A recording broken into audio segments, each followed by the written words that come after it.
Hello students, कैसे हैं आप सब। उम्मीद करता हूं आप सब अच्छे होंगे और मज़े से अपनी पढ़ाई कर रहे होंगे। अब हम पढ़ेंगे 10th क्लास की पॉलिटिकल साइंस का लास्ट चैप्टर है आउटकम्स ऑफ डेमोक्रेसी। यानी सारे के सारे जो चैप्टर्स हमने पढ़े हैं फर्स्ट चैप्टर से लेकर और ये आउटकम्स ऑफ डेमोक्रेसी तक, तो इन सब में आपको कहीं ना कहीं डायरेक्टली या इनडायरेक्टली पूरा का पूरा जो कंसेप्ट है वो टोटली डेमोक्रेसी के ऊपर ही डिपेंड था। तो ये जो चैप्टर है ये एक फिलोसॉफिकल थीम प्रेजेंट करता है, या हम इसको समरी कह सकते हैं ऑल पॉलिटिकल साइंस की, या फिर हम इसको कंक्लूजन भी कह सकते हैं। ये जो चैप्टर है ये कंक्लूजन या समरी है सारे जो चैप्टर्स पहले हमने किए हैं उनका, कि डेमोक्रेसी जो हमने पढ़ी है उसके आउटकम्स या उसके जो रिजल्ट्स हैं, उसके जो परिणाम हैं वो क्या क्या हैं। तो इंट्रोडक्शन हम चैप्टर का पढ़ेंगे, फिर हम पढ़ेंगे पॉजिटिव आउटकम्स की डेमोक्रेसी के जो सकारात्मक परिणाम हैं वो क्या निकल के आते हैं, फिर हम पढ़ेंगे नेगेटिव आउटकम्स की जो नकारात्मक परिणाम हैं वो क्या क्या हैं। तो कोई भी एक्टिविटी हम करते हैं उसको पॉजिटिव और नेगेटिव दोनों इम्पैक्ट पड़ते हैं। तो आइए शुरू करें। This chapter is a summary of all chapters of political science, यानी सारे के सारे जो चैप्टर्स हमने पढ़े हैं अब तक उन सब की समरी या कंक्लूजन ये है पॉलिटिकल साइंस की। This chapter represents A philosophical theme, यानी एक आपको दार्शनिक एक थीम प्रेजेंट करता है कि आपने अब तक डेमोक्रेसी को किस तरह से देखा है, समझा है। It reflects both positive and negative aspect of democracy, यानी डेमोक्रेसी के नेगेटिव और पॉजिटिव दोनों के दोनों एस्पेक्ट के ऊपर ये फोकस करता है। तो ये हमने इंट्रोडक्शन में इसका पढ़ लिया। पॉजिटिव आउटकम्स हम देखेंगे अब कि सकारात्मक परिणाम है वो कौन कौन से निकल के आते हैं किसी भी डेमोक्रेटिक कंट्री में। Government is accountable, responsible and answerable to the people, यानी डेमोक्रेटिक जो भी गवर्नमेंट होगी वो लोगों के प्रति जवाबदेह होगी और उसकी जो रिस्पॉन्सिबिलिटी है वो होगी कि वो लोगों के वेलफेयर के लिए काम करें। जो भी पॉलिसी जो भी लाज बने वो जनता के लिए वैल्यूएबल हों या उनके लिए वेलफेयरेबल हों। तो ये एक हमने देखा कि फायदा है, पॉजिटिव इम्पैक्ट है। People are able to participate in the decision making process, यानी जो लोग हैं जो जनता है वो डिसीजन मेकिंग जो प्रोसेस है उसमें पार्टिसिपेट करते हैं डायरेक्टली और इनडायरेक्टली। डायरेक्टली मतलब वोटिंग के थ्रू, इनडायरेक्टली जो रिप्रेजेंटेटिव यानी हमारे द्वारा ही जो इलेक्टेड रिप्रेजेंटेटिव हैं, चाहे वो एमएलए हो या एमपी हो, स्टेट लेवल का कोई लेजिस्लेचर का कोई काम है तो वो एमएलए, और पूरे नेशनल लेवल से रिलेटेड कोई है तो वो एमपी, यानी हमारे द्वारा इलेक्टेड ही जो एमएलए एमपी हैं वो डिसीजन मेकर हैं और हम उनमें उनको बनाने में उनको इलेक्ट करने में अपना जो पार्टिसिपेशन है वो करते हैं। तो 2 पॉइंट्स, अकाउंटेबिलिटी है, रिस्पॉन्सिबिलिटी है और आंसरेबल है गवर्नमेंट। फिर है जो जनता है, पीपल है, वो पार्टिसिपेट करते हैं डिसीजन मेकिंग प्रोसेस में।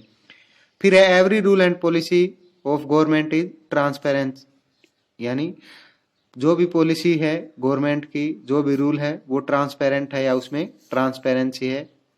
क्यों? क्योंकि सारे के सारे, मान लो सपोज हम हरियाणा स्टेट की बात करें तो 90 जो एमएलए हैं वो हैं।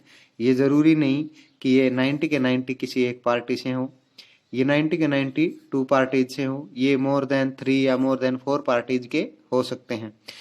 तो जो भी रूल एंड रेगुलेशन पॉलिसी बनेगी आपको पता है कि 2/3 जो मेजोरिटी है उसकी हमें ज़रूरत पड़ेगी, और वो 2/3 मेजोरिटी में किसी भी पार्टी का जो एमएलए है किसी भी एरिया से है वो अपना जो रोल है वो पे कर सकता है, या जो उसकी जो ओपिनियन है, उसके जो व्यूज है या उसकी जो आइडियोलॉजी है वो रिप्रेजेंट कर सकता है।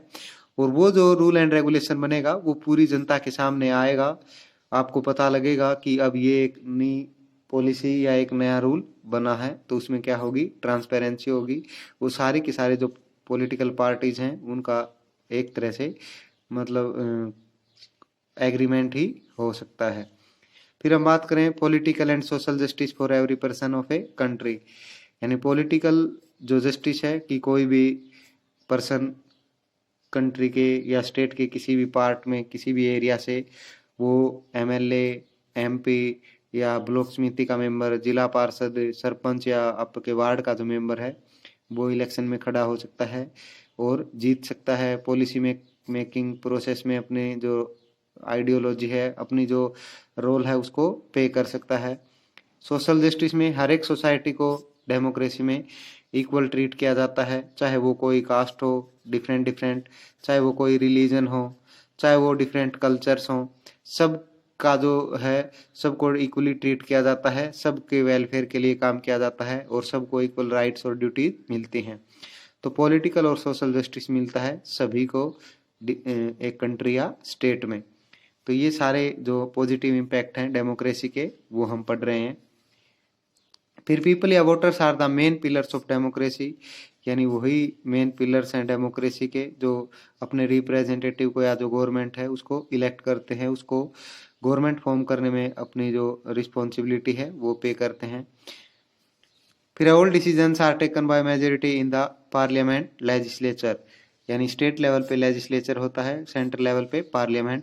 जो भी डिसीजंस हैं वो मेजोरिटी से लिए जाते हैं पार्लियामेंट में और मेजोरिटी 2/3, ये मैंने आपको ऊपर बता दिया है। फिर है enhance the dignity of individual, यानी हर एक की इंडिविजुअल की, सोसाइटी की, कम्युनिटी की डिग्निटी यानी आत्मसम्मान को इनहेंस बढ़ावा देती है जो डेमोक्रेटिक कंट्री है या डेमोक्रेसी जो गवर्नमेंट है वो। जैसे जो भी फेस्टिवल्स हैं वो सबको सेलिब्रेट अपने अपने हिसाब से, जो भी उनके ट्रेडिशंस हैं, उनकी बिलीफ्स हैं, उनके हिसाब से वो सेलिब्रेट कर सकते हैं। कोई गवर्नमेंट का कोई ऑब्जेक्शन नहीं है। कोई भी जो कल्चर है वो आप अपना सकते हैं, कोई भी ड्रेसिंग सेंस आप अपना सकते हैं। तो सबकी जो डिग्निटी है, आत्मसम्मान है, उसको इनहेंस करती है डेमोक्रेसी। फिर allows room to correct mistakes, चाहे वो कोई पर्सन हो, चाहे वो गवर्नमेंट हो, उस यदि वो कोई मिस्टेक कर देती है तो उसको करेक्ट करने का एक चांस मिलता है, सही करने का एक मौका, अवसर दिया जाता है। तो ये जो चीज़ें हैं ये पॉजिटिव इम्पैक्ट हैं डेमोक्रेसी के। अब हम पढ़ेंगे नेगेटिव इम्पैक्ट। तो दोबारा से रिकॉल करें एक बार पॉजिटिव इम्पैक्ट को कि गवर्नमेंट अकाउंटेबल है, रिस्पॉन्सिबल है और आंसरेबल है। पीपल पार्टिसिपेट करते हैं डायरेक्टली और इनडायरेक्टली डिसीजन मेकिंग प्रोसेस में। एवरी रूल और पॉलिसी जो भी बनेगी उसमें ट्रांसपेरेंसी होगी। फिर पॉलिटिकल और सोशल जस्टिस है हर एक पर्सन के लिए, चाहे वो किसी भी एरिया से हो, किसी भी कल्चर से हो, किसी भी रिलीजन से हो, किसी भी कास्ट से हो। फिर है पीपल या जो वोटर्स हैं वो मेन पिलर्स हैं डेमोक्रेसी के।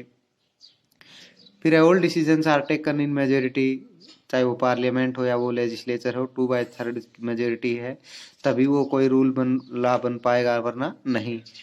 फिर है enhance the dignity of individual, सभी की जो डिग्निटी है, आत्मसम्मान है, सेल्फ रिस्पेक्ट है, उसको इनहेंस करती है, बढ़ावा देती है डेमोक्रेसी। और मिस्टेक्स को करेक्ट करने के लिए एक चांस या रूम प्रोवाइड करती है। अब हम पढ़ेंगे नेगेटिव इम्पैक्ट। फिर है इकोनॉमिक ग्रोथ स्लो, यानी कोई भी जो डेमोक्रेटिक कंट्री है वो जो उसकी इकोनॉमिक जो ग्रोथ है वो डिक्टेटरशिप या मोनार्की सिस्टम से कंपैरिजन करें तो इकोनॉमिक ग्रोथ उसकी स्लो होती है। फिर है decision taking is a long time taking process, यानी कोई भी जो डिसीजन होता है वो उसका जो टाइम कंज्यूमिंग है वो ज़्यादा है। कैसे? आपको पता होगा कि हमारे पार्लियामेंट के 2 हाउस हैं, लोकसभा और राज्यसभा। कोई भी जो बिल है लॉ बनने से पहले बिल होगा, वो अगर मनी बिल है तो केवल लोकसभा में इंट्रोड्यूस होगा, ऑर्डिनरी बिल है तो आइदर हाउस, किसी भी हाउस में इंट्रोड्यूस हो सकता है। तो हमने बिल इंट्रोड्यूस कर दिया लोकसभा में, तो लोकसभा के 2/3 जो मेजोरिटी है वो एग्री हो ना हो, अगर ये एग्री हो गई तो तभी वो बिल जाएगा राज्यसभा के पास। और राज्यसभा अगर 2/3 मेजोरिटी से एग्री नहीं है तो 14 डेज जो है वो ले सकती है और 14 डेज तक उसके पास पावर है, वो उस बिल को ले सकती है। अगर फिर इन दोनों से पास होने के बाद प्रेसिडेंट के पास जाएगा जो बिल है वो। यदि प्रेसिडेंट को ये लगता है कि उसमें कोई फॉल्ट है या उसमें कुछ इम्प्रूवमेंट होना चाहिए तो वो दोबारा से लोकसभा में भेजेगा, लोकसभा से फिर वो राज्यसभा में जाएगा, फिर प्रेसिडेंट के पास जाएगा। तो इस तरह से कोई भी एक डिसीजन टेकिंग जो प्रोसेस है वो एक लॉन्ग टाइम कंज्यूमिंग है। फिर है economic justice is not equal for everyone. आप समझते होंगे कि जो भी बड़े बड़े बिजनेस पर्सन हैं, यानी जो बहुत सारे अरबपति करोड़पति हैं, वो कुछ ही है, बहुत ही कम संख्या में है, और जो पुअर या मिडिल क्लास जो फैमिली है वो बहुत ही ज़्यादा है। तो इकोनॉमिक जो जस्टिस है वो सभी के लिए इक्वल नहीं है।